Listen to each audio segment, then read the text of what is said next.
Сәлем достар, мен бүгін сіздермен баклажан мен кабачкиден жасалатын өте оңай әрі дәмді салатпен бөлісетін боламын. Ең алдымен баклажандарымызды жуып, жақсылап турап аламыз.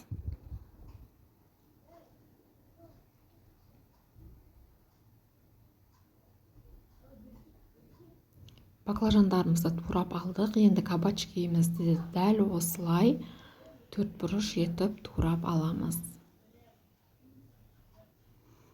Турап алған баклажан мен кабачкиімізге табаққа салып, мен крахмал салып, жақсылап араластырып қойдым.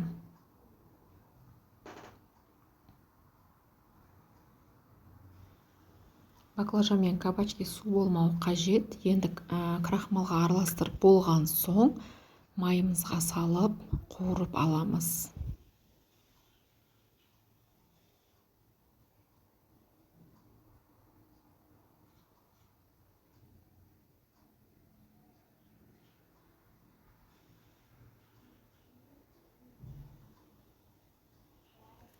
Баклажан мен кабачкиге тұз салсаңыздар да болады. Қуырып жатып, мен тұз салған жоқпын.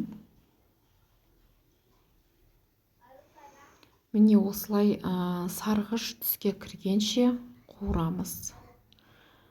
Қуырып алып, тәрелкеге теріп аламыз. Енді қалған бөлігіне де дәл осылай сарғыш түске кіргенше қуырып аламыз.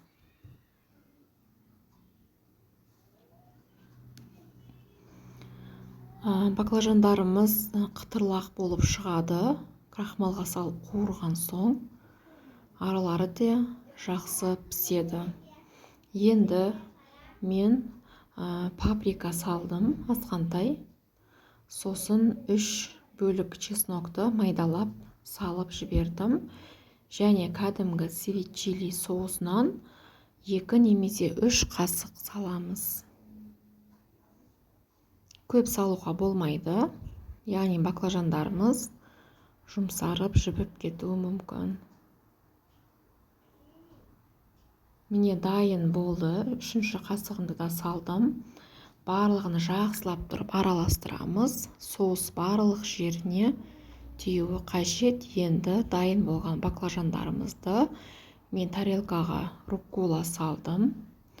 Руккола салып, үстіне дайын болған баклажандарымызды салып аламыз. Салатымыз дайын болды. Міндетті түрде жасап көріңіздер. Өте оңай, тез дайындалады. Әрі өте дәмді. Міндетті түрде жасап көріңіздер. Сіздерге ас болсын.